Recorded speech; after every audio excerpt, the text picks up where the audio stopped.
चलिए भी शुरू करते हैं अपना अगला लेक्चर। और हम लोग पढ़ रहे थे कंबशन एंड फ्लेम, और इसमें अगला टॉपिक है हमारा मैच स्टिक। ठीक है जी, तो पहले मैं हेडिंग डाल देता हूँ उस पर।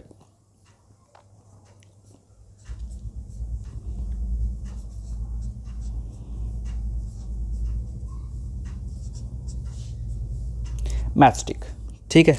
इसके बारे में कुछ इम्पॉर्टेंट बातें जो हमको याद रखनी है वो ये है, सबसे पहले इसकी हिस्ट्री। देखिए, मैच स्टिक जो थी वो बहुत ओल्ड है, ठीक है, बहुत ज़्यादा, मतलब आप सोच नहीं सकते, अंदाज़ा लगाइए। वेरी ओल्ड, मैं लिख रहा हूँ यहाँ पे वेरी ओल्ड। कितना? अबाउट 50 नहीं, 100 नहीं, 1000 ईयर्स, 5000 साल पहले मैच स्टिक का काम, मतलब 5000 साल पहले तक के मैच स्टिक के सबूत मिले हैं कि वो थी। कौन यूज़ करता था? सोचिए उस टाइम कौन इतना एडवांस रहा होगा। इजिप्टियंस, इजिप्ट में रहने वाले लोग वो लोग मैच स्टिक का यूज़ करते थे।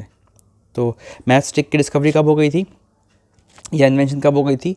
5000 ईयर्स एगो, ठीक है, ओके। कौन यूज़ कर रहा था उस टाइम उसको? यूज्ड इन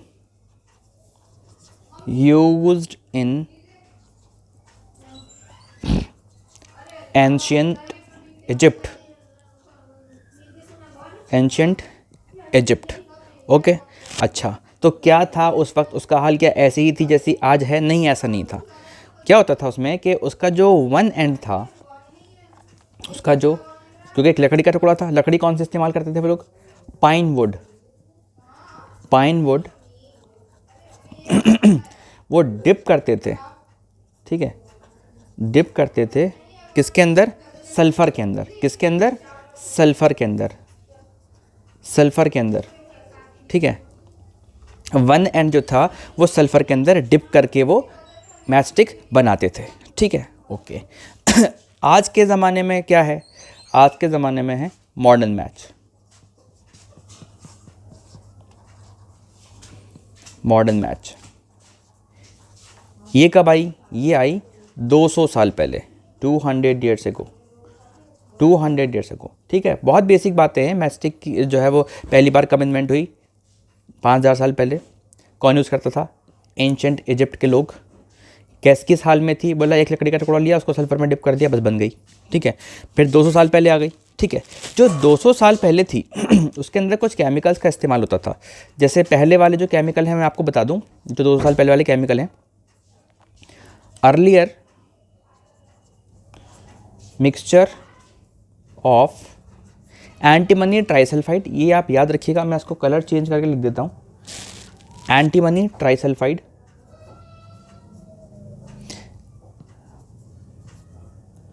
एंटीमनी ट्राइसल्फाइड,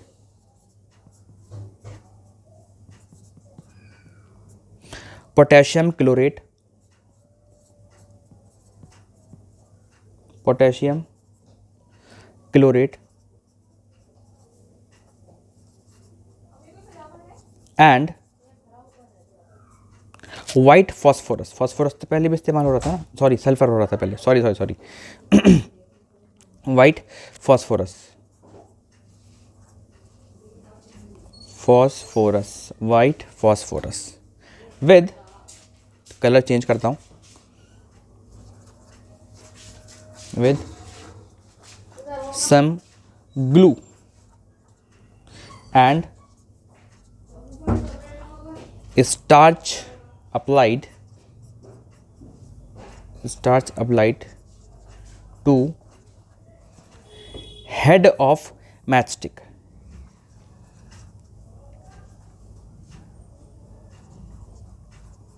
समझिएगा भाई, 2 साल पहले मॉडर्न मैच आई। मॉडर्न मैच के अंदर हम antimony trisulphide, potassium chlorate and white phosphorus का इस्तेमाल कर रहे थे। उसको सबको बांधने के लिए, मिलाने के लिए हम थोड़ा सा ग्लू ले रहे थे, थोड़ा सा स्टार्च ले रहे थे, और उससे उसका हेड बना रहे थे, ठीक है। अच्छा, अब क्या हुआ? जब हम इसका यूज़ कर रहे थे तो एक प्रॉब्लम आने लगी, लोगों को खांसी का प्रॉब्लम हुआ, उनको नए नए इन्फेक्शन होने लगे। तो पता चला कि वाइट फॉस्फोरस जो हम इसमें डाल रहे थे, वाइट फॉस्फोरस है, खतरनाक बात, इज़ पॉइजनस, ये जहरीली है। ये केमिकल जो है ये सही नहीं है, पॉइजनस, फिर क्या करें, फिर एक और तरह की मैच आई। कौन सी? जो आज हम इस्तेमाल करते हैं, जो आज हम इस्तेमाल करते हैं, क्या नाम है उसका? Today match is safety match. Safety match, safety match. ठीक है, इसके अंदर क्या होता है भाई, सुनिएगा इसके अंदर क्या होता है। कंटेन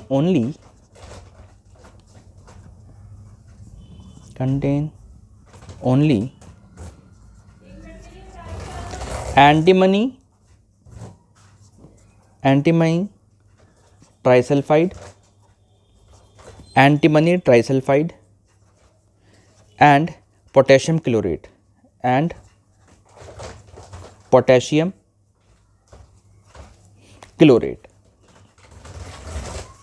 ठीक है जी। तो आज हम इन केमिकल का इस्तेमाल कर रहे हैं, antimony trisulphide and potassium chlorate.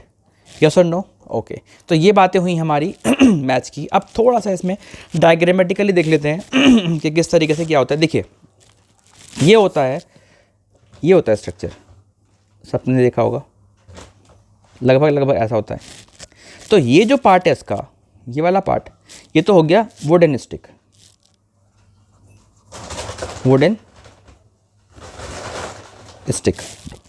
और ये हो गया इसका हेड, ये हो गया इसका हेड। अब ये इसका हेड है। अब सुनिए, ये हेड है बेटा इसका, तो इसके अंदर क्या क्या चीज़ें हैं, इसके अंदर मैं यही लिख रहा हूँ, एंटीमनी ट्राइसल्फाइड, जो हमने रेड पेन से लिख लेता हूँ, antimony trisulphide plus potassium chloride, यहाँ से आपको याद भी रहेगा, प्लस पोटेशियम क्लोराइड, यस और नो? ओके। अब ये मैचस्टिक है आपके पास, और आप इसको एक चीज़ पे रब करते हैं। सोचिए, होती है ना वो एक पट्टी सी, ठीक है, तो उसको भी यहाँ बनाएंगे, उस पर आप देखेंगे कि ऐसे ऐसे निशान बने रहते हैं। ठीक है जी, ये रबिंग सरफेस कहलाती है। क्या कहलाती है? Rubbing surface. इस पे हम रब करते हैं ना, rubbing surface. Okay, rubbing surface के अंदर ग्लास पाउडर होता है, ग्लास पाउडर, और साथ साथ में रेड फॉस्फोरस, रेड फॉस्फोरस। आ गई आपको बात समझ में? गिलास पाउडर होता है इसके अंदर ताकि फ्रिक्शन मैक्सिमम हो जाए, ठीक है, और इसके अंदर थोड़ा सा रेड फॉस्फोरस होता है। ठीक है, ओके। तो ये है हमारी मैचस्टिक की कहानी। ओके, चलिए आगे बढ़ाते हैं अपनी कहानी को। बेटा मैं पेज को पलट देता हूँ। ओके जी। तो देखिए, मैंने आपको बताया था कि आग जलने के लिए जो है आपको 3 चीज़ों की ज़रूरत पड़ती है। ठीक है, अगर आप इन 3 चीज़ों में से कोई भी एक चीज़ निकाल देंगे तो आग नहीं जलेगी, बुझ जाएगी। ठीक है, पहली चीज़ क्या थी? आपका कंबस्टेबल सब्सटेंस, मतलब आपको फ्यूल की ज़रूरत थी। दूसरा था आपका ऑक्सीजन, मतलब एयर, और तीसरा था आपका इग्निशन पॉइंट, मतलब हीट। अगर आप इन तीनों में से किसी एक को भी निकाल देंगे तो आग बुझ जाएगी। तो अब हमने आग जलाना तो बहुत सीख लिया, अब हम थोड़ी सी आग बुझाने की बात कर लेते हैं। ठीक है, तो मैं लिख रहा हूँ यहाँ पे पहला पॉइंट बेटा। पहला पॉइंट मैं यहाँ पे लिखता हूँ कि process of extinguishing of fire, process of extinguishing of fire is called firefighting.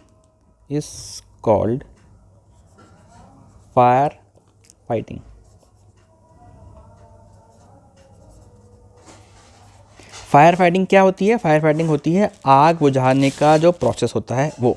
ठीक है, ओके। अब सुनिए अगली बात, क्योंकि आग भी कई तरह की होगी ना। Fire produced by burning oil, fire ऐसी आग जो तेल के जलने से लगे। Fire produced by burning oil and petrol, सुनिएगा बहुत ध्यान से, cannot be extinguished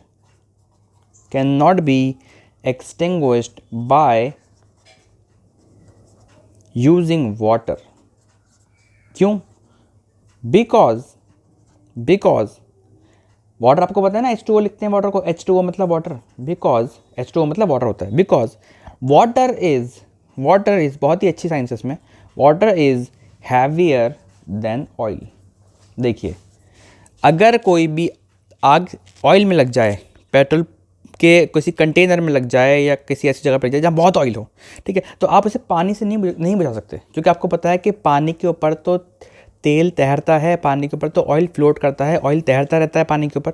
तो आग जब बुझेगी ना, जब पानी ऑयल के ऊपर रहेगा, यहाँ पे तो ऑयल पानी के ऊपर है, तो इसलिए जैसे ही आप पानी डालेंगे वो फ़ौरन नीचे चले जाएगा, डालेंगे वो नीचे चले जाएगा, ऑयल ऊपर ही रहेगा, आग जलती रहेगी। तो इसलिए कोई भी आग अगर ऑयल के अंदर लग जाए तो आप उसे पानी से नहीं बुझा सकते। समझ गई बात? ओके, अगला point, electrical Fyers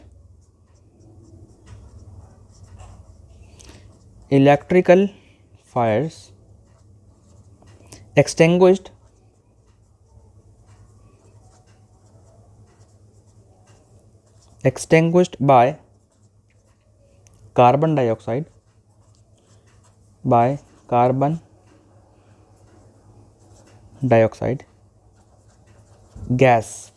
gas fire extinguishers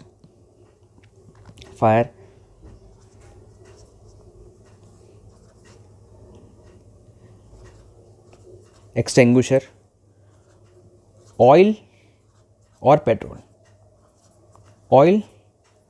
petrol, ठीक है। अब आप तो पानी से तो आग बुझा नहीं पाए, अब क्या करेंगे आप? देखिए, जो भी इलेक्ट्रिकल फायर होगी, मतलब बिजली के ऐसे, मतलब जिसमें इलेक्ट्रिसिटी हो रही है, कोई मतलब समझ लीजिए कोई फैक्ट्री है ऐसी, ठीक है, जहाँ पे बहुत ज़्यादा करंट फ्लो कर रहा है, या घर के अंदर कुछ ऐसे मेन एरियाज़ हैं जहाँ पे लाइट का जो है वो स्विचेस हैं बहुत सारे इलेक्ट्रिसिटी के, तो वहाँ पे आप पानी डालेंगे तो करंट फ्लो करेगा ना, फिर आप ही हो सकता है करंट का शिकार हो जाए उसके, जो बह रहा है उसके अंदर। तो वहाँ पर आप क्या करेंगे भैया? पानी तो फेल हो गया आपका, पानी में भी और इलेक्ट्रिसिटी वाली जगह पर भी। मान लीजिए जहाँ से इलेक्ट्रिसिटी की सप्लाई आती है वहाँ पर शॉर्ट सर्किट हुआ और आग लग गई, पहुँच गए बहुत सारे फायर फाइटर्स और आग से पानी डालने लगे उस पर, तो वो पॉसिबल नहीं है ना, तो सब में और करंट फैल जाएगा, सब मर जाएंगे। तो करें क्या? करेंगे ये कि हम यूज़ करेंगे फायर एक्सटिंग्विशर। कौन सा fire extinguisher? Carbon dioxide gas जिसके अंदर होगी, जिसके अंदर कार्बन डाइऑक्साइड गैस होगी, ऐसा फायर एक्सटिंग्विशर हम यूज़ करेंगे बेटा। क्योंकि क्या होता है कि आपको आग जलने के लिए ऑक्सीजन चाहिए होता है, और जब आप कार्बन डाइऑक्साइड डालेंगे तो कार्बन डाइऑक्साइड उस आग के ऊपर एक ब्लैंकेट बना लेगी। ब्लैंकेट मतलब ऑक्सीजन को घुसने नहीं देगी उसके अंदर ऑक्सीजन को घुसने नहीं देगी, और जब उसके अंदर ऑक्सीजन नहीं घुसेगी तो आग नहीं जलेगी, आग बुझ जाएगी। समझ में आ रही है आपको बात? पूरी तरह बात समझ में आ रही है? ओके, चलिए अगला देखिए। वाटर, सैंड एंड ब्लैंकेट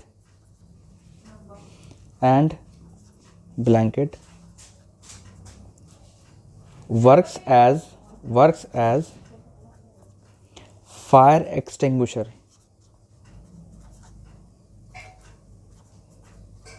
कौन कौन चीज़ें हैं? देखिए, पानी भी आग बुझाता है भाई, यहाँ पे नहीं बुझा पा रहा, लेकिन नॉर्मल आग तो पानी से बुझती है। रेत भी डाल सकते हैं आप, मिट्टी डाल सकते हैं उसके ऊपर, ठीक है। और ब्लैंकेट, ये भी फायर एक्सटिंग्विशर की तरह काम करते हैं। किसी इंसान के अंदर अगर आग लग जाती है, कोई आग लगा लेता है, तो आपको देखा होगा फिल्म में अक्सर उसके ऊपर ब्लैंकेट डाल देते हैं, क्योंकि ब्लैंकेट भी क्या कर रहा है? ऑक्सीजन को एंटर करने से रोक रहा है, और जब ऑक्सीजन नहीं होगी, एयर नहीं होगी, तो वहाँ पे क्या होगा? वहाँ पे आपकी आग बुझ जाएगी। अगर आपको समझ में आ रही हो तो मेरी बातें, ठीक है जी।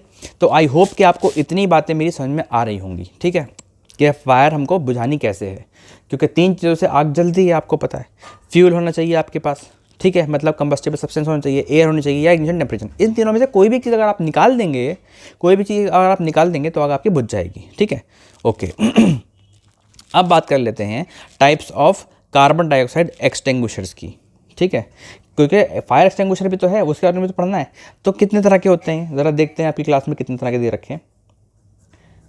टाइप्स ऑफ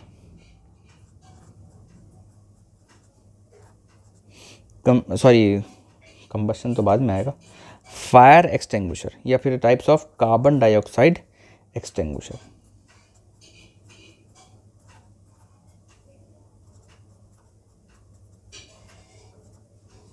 ठीक है, types of carbon dioxide extinguishers. ठीक है, अच्छा सुनिएगा ध्यान से, देखिए होता क्या है कि आपने कार्बन डाइऑक्साइड लिया और कार्बन डाइऑक्साइड को आपने कंप्रेस कर दिया, दबा दिया उसको, और आपने उसको एक सिलेंडर के अंदर बंद कर दिया। ठीक है, तो वो क्या कहलाएगा? वो कहलाएगा कंप्रेस्ड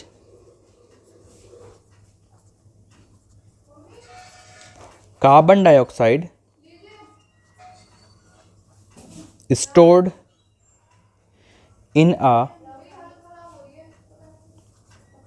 सिलेंडर। ठीक है, पहला टाइप तो ये हो गया compressed carbon dioxide stored in the cylinder, तो ये हो गया आपका कार्बन डाइऑक्साइड एक्सटिंग्विशर, पहले तरह का। दूसरी तरह का क्या होता है? दो तरह के होते हैं बस ये। दूसरी तरह का होता है बेटा soda acid type, soda acid type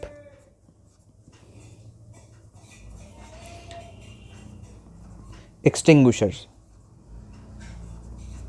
soda acid type extinguishers. ये क्या करते हैं? कंटेन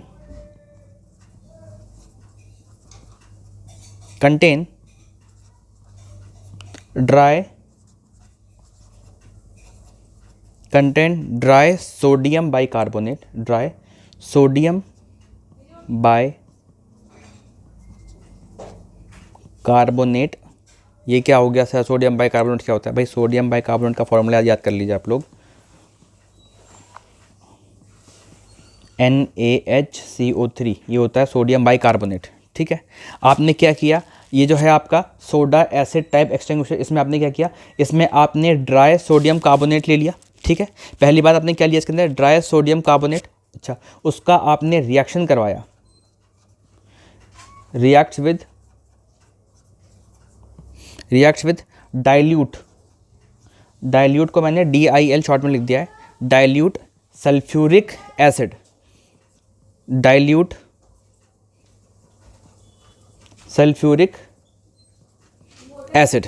ठीक है, हाँ या ना? इन दोनों का आपने रिएक्शन करवा दिया, ड्राई सोडियम बाइकार्बोनेट का और डाइल्यूट सल्फ्यूरिक एसिड का। ठीक है, इससे क्या होगा बेटा? इससे क्या होगा जब आप इन दोनों का रिएक्शन करवाएंगे? जब आप इन दोनों का रिएक्शन करवा देंगे तो रिलीज होगी कार्बन डाइऑक्साइड। तो रिलीज होगी carbon dioxide with high pressure, ऐसी वैसी नहीं, विद हाई प्रेशर, विद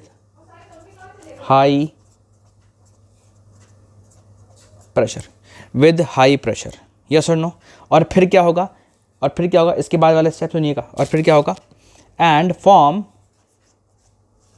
या लिखूं फॉर्म्स अ फोम लेयर। ठीक है, वो एक लेयर बना लेगी, फोम की झाग की एक लेयर बना लेगी, जिसकी वजह से क्या होगा? जिसकी वजह से ऑक्सीजन सप्लाई कट हो जाएगी, जिसकी वजह से cut off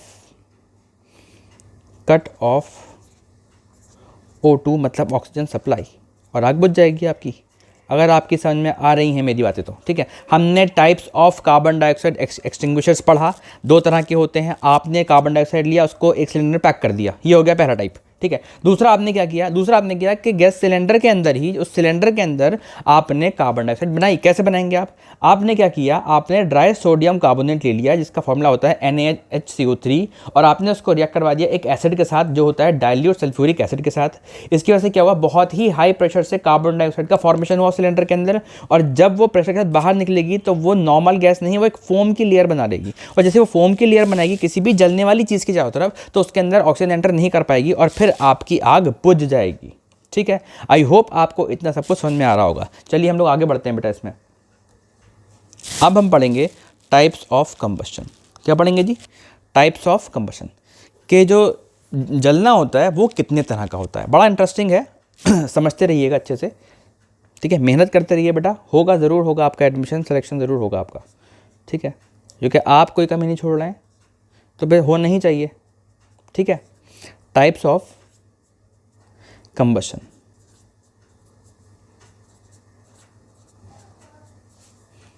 types of combustion. ठीक है, ओके। पहला, बहुत ध्यान सुनिएगा, पहला है रैपिड कंबशन, रैपिड मतलब बहुत जल्दी, पहला है रैपिड कंबशन, COMB लिख रहा हूँ शॉर्ट में, प्लीज़ समझ जाइएगा कि कंबशन लिखा हुआ है। Rapid combustion, large amount of heat and light are produced. इसमें क्या होता है, लार्ज अमाउंट ऑफ, ये पेन चेंज कर लेता हूँ, large amount of heat and light are produced, ठीक है, इन अ शॉर्ट टाइम, बहुत छोटे समय में, इन अ शॉर्ट टाइम, एक बहुत ही छोटे समय में बहुत ज़्यादा लाइट और बहुत ज़्यादा एनर्जी मतलब हीट निकलेगी, तो आप उसको बोलते हैं rapid combustion, rapid combustion. Example LPG, example liquid petroleum gas, ठीक है जी, ओके। अगला देखिए, अगला है बेटा स्पॉन्टेनियस कंबशन, स्पॉन्टेनियस कंबशन। देखिए भाई, स्पॉन्टेनियस का मतलब होता है ऑटोमेटिक, खुद ब खुद, स्पॉन्टेनियस, झरने में से पानी कैसे गिरता है, स्पॉन्टेनियसली, खुद ब खुद गिरता है, ठीक है, स्पॉन्टेनियस कंबशन, ओके। देखिए ये भी एक ऐसा कंबशन है जो खुद ही हो जाए, जो खुद ही हो जाए, आपको आग जलाने की ज़रूरत ना पड़े, वो आग खुद ही जल जाए, उसको बोलेंगे हम स्पॉन्टेनियस कंबशन। यस और नो, यस और नो, आ रही है बात समझ में? स्पॉन्टेनियस कंबशन मतलब खुद ब खुद आग जिसमें जल जाए, ठीक है जी। तो क्या होगा उसमें, वाइट फॉस्फोरस, वाइट फॉस्फोरस को जैसे ही आप हवा के साथ खोले में छोड़ते हैं, फ़ौरन उसमें आग जल जाती है, ठीक है, यस और no.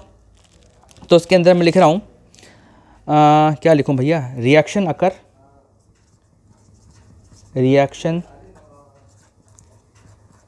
Occur on its own, खुद ही, ऑन इट्स ओन, खुद ही रिएक्शन हो जाए। एग्जाम्पल, एग्जाम्पल क्या है, एग्जाम्पल है इसका, एग्जाम्पल इसका वाइट फॉस्फोरस, यही सबसे अच्छा एग्जाम्पल है, वाइट फॉस्फोरस, वाइट फॉस। बेटा जितना पढ़ा रहा हूँ मोर देन इनफ होगा आपके लिए, अगर आपने ठीक से मेहनत कर ली ना, फिर कोई रोक नहीं पाएगा, ठीक है। बस आप इसको चाटते रहिए जितना मैं पढ़ा रहा हूँ, हाथों हाथ तैयार करते रहिए। अच्छा, वाइट फॉस्फोरस का रिएक्शन लिख देता हूँ यहाँ पे। देखिए आपने लिया फॉस्फोरस 4, फिर आपने मतलब फॉस्फोरस के 4 एटम में 4 मॉलिक्यूल जो भी लिया आपने, ठीक है। उसके बाद आपने ऑक्सीजन ले लिया, ठीक है, इन दोनों का आपने रिएक्शन किया, ये खुद ही होगा रिएक्शन, ठीक है। फिर आपको मिलेगा P2O5, P2O5 के दो मॉलिक्यूल मिलेंगे P2O5 के, साथ में आपको मिलेगा एनर्जी, साथ में एनर्जी, ठीक है, ओके। अब हुआ क्या यहाँ पे, यहाँ पे हुआ बेटा ऑक्सीडेशन ऑफ, एक मिनट रुकिए ज़रा, ऑक्सीडेशन ऑफ फॉस्फोरस हुआ ना यहाँ पे, हाँ बिल्कुल सही बात है, ऑक्सीडेशन ऑफ फॉस्फोरस, क्योंकि आपने फॉस्फोरस को क्या दे दिया, आपने फॉस्फोरस को दे दिया ऑक्सीजन, तो क्या हुआ यहाँ पे, ऑक्सीडेशन ऑफ फॉस्फोरस। यस और नो, यस और नो, ओके। स्पॉन्टेनियस कंबशन कहीं और भी हो सकता है, सोचिए भाई। वाइट फॉस्फोरस तो ठीक है सर, लैब में करवा दिया, ये हमने देखा नहीं। बेटा फॉरेस्ट फायर याद करिए, खुद ब खुद जलती है फॉरेस्ट की। देखिए ज़्यादातर तो इंसान की लापरवाही से जलती है, ठीक है। रात में गए जंगल में, तंदूरी चिकन सेका और आग जलती छोड़ के आ गए, पूरे जंगल में आग लग गई। लेकिन याद करिए जब भयानक गर्मी पड़ती है तो आग खुद ब खुद लग जाती है, ठीक है। तो वो भी किस में आएगा बेटा, वो भी स्पॉन्टेनियस कंबशन का एग्जाम्पल होगा। तो यहाँ पे मैं एक और एग्जाम्पल इसका लिख रहा हूँ, फॉरेस्ट फायर, फॉरेस्ट फायर, ठीक है जी, ओके। अब आगे चलते हैं, अगला कंबशन पढ़ते हैं, अगला टाइप ऑफ कंबशन ये है बेटा explosive combustion, explosive combustion. Explosive combustion क्या होता है, देखिए जब भी एक्सप्लोजन होगा, धमाका, उसको हम एक्सप्लोजिव कंबशन बोलेंगे, एक्सप्लोजन, उसको हम एक्सप्लोजिव कंबशन बोलेंगे। एक बहुत फास्ट कंबशन रिएक्शन होना चाहिए इसके अंदर, जिसके अंदर बहुत अमाउंट में हीट और लाइट निकले, ठीक है, विद साउंड, ठीक है, और साथ में साथ उसके आवाज़ भी निकले, उसको हम बोलते हैं क्या, एक्सप्लोजिव कंबशन बोलते हैं। तो उसकी डेफिनेशन में लिख देता हूँ, इसमें 3 चीज़ें होनी चाहिए, क्या, लार्ज अमाउंट में heat, large amount of heat plus light and sound, and sound produced, ठीक है, उसको बोलेंगे एक्सप्लोजिव कंबशन, एक्सप्लोजिव कंबशन, ठीक है जी। अच्छा, इसका एग्जाम्पल क्या होगा? इसका एग्जाम्पल होगा पटाखे, फायरवर्क्स, क्रैकर्स, फायरवर्क्स,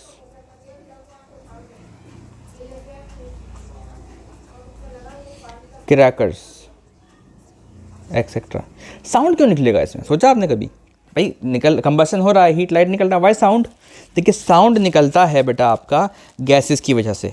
जब भी एक्सपेंशन ऑफ गैसेस होता है, जो साउंड प्रोड्यूस हो रहा है ना आपका, साउंड प्रोड्यूस क्यों हो रहा है, मैं यहाँ लिख देता हूँ, एक्सपेंशन ऑफ गैसेस। एक केमिकल जला, उससे गैसेस निकली, ठीक है, और गैसेस ने अंदर प्रेशर बना दिया पटाखे के अंदर, और फिर गैसेस के प्रेशर से फटा तो उसकी आवाज़ होती है, ठीक है। तो गैसेस की वजह से वहाँ पे एक्सप्लोजिव कंबशन के अंदर गैसेस की वजह से साउंड प्रोड्यूस होता है। ओके, अब देखते हैं बेटा हमारा अगला कंबशन क्या है, ठीक है। हमारा अगला कंबशन है स्लो कंबशन, स्लो कंबशन, इसके बारे में हम लोग पढ़ ही चुके हैं थोड़ा बहुत, ठीक है। स्लो कंबशन, ठीक है। स्लो कंबशन क्या होता है? जिसके इसकी जलने की स्पीड जो है ना बिल्कुल मॉडरेट जैसी हो, मतलब ज़्यादा कोई ख़तरनाक ना हो, बिल्कुल स्लो स्लो। जैसे लकड़ी पे आपने कुछ सेक लिया तो लकड़ी जलाना किसका एग्जाम्पल हो गया? स्लो कंबशन का एग्जाम्पल हो गया, ठीक है। तो मैं लिख देता हूँ यहाँ पे थोड़ा सा इसके बारे में, moderate speed of burning, moderate मतलब medium, moderate speed of burning, ठीक है। एग्जाम्पल क्या होंगे जी इसके?